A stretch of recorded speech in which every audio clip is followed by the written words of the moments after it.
So I just thought I'd share with you a few of my tips for firstly the night before the exam and the morning of the exam. It's very easy to get yourself worked up on the day of the exam or the night before the exam and feel as if you can't remember anything.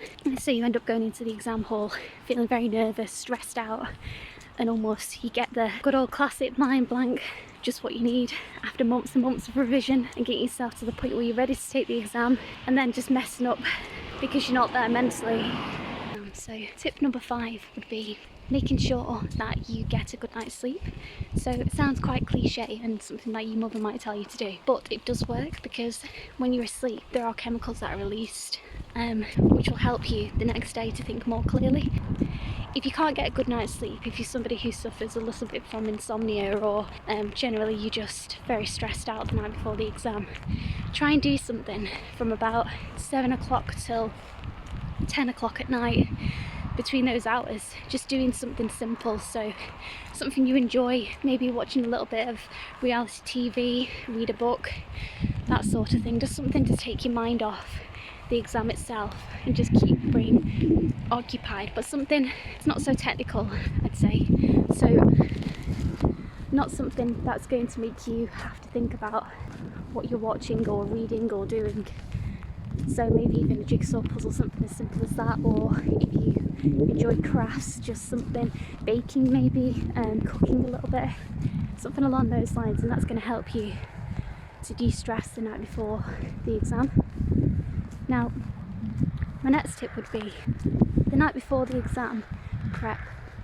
And what I mean by that is not prep for the exam itself, but prep what you're going to wear, prep what you're going to eat, what time you need to set off, what you need to bring with you to the exam hall. So lay it all out and check it again, because any prep that you do in this way the night before the exam is going to save that thought process the next day. You don't want to be thinking about being late or additional things that might crop up, which they do, as we all know. Unexpected things, no matter how much you prep, sometimes can just pop up out of nowhere and destroy your thought process, which is not what you need on the day of the exam. So yes, prep.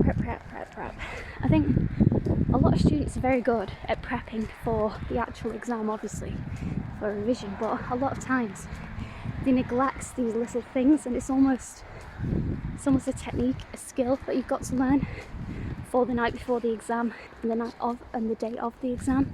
So the more that you can prep that night before, the calmer you're going to be on the morning of the exam, which is going to do you a world of favours. On the morning of the exam, make sure that you get up maybe half an hour to an hour earlier than what you would do normally, because this will just enable you to have a little bit of extra time to be relaxed, so you're not thinking about or worrying about being late. You can have that additional half an hour just to watch a little bit of TV in the morning, just to keep your mind off the exam, which will again help you to be more relaxed before you go in. Yeah, so if you can give yourself that extra bit of time, whether that be an additional 10 minutes, 20 minutes, 30 minutes, whatever it might be, that's going to do you a world of favours and just going to help reduce that stress level on the morning of the exam. So try not to overload yourself on the morning of the exam. What I mean by that is if you're the type of student who gets to an exam hall early just to give yourself half an hour to an hour to revisit topics, that's okay, but don't go overboard. So don't start looking at everything.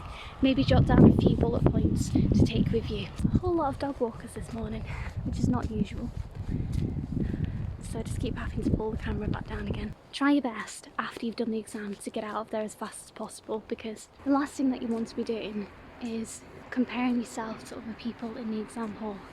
So if you do this, what will happen is you'll come out of the exam hall and there'll be somebody there who starts talking about how they've answered a certain question. So you'll start comparing yourself and your answer to what they have done, and rest assured that is a recipe for disaster, because all you're going to do is overthink the answer that you've given.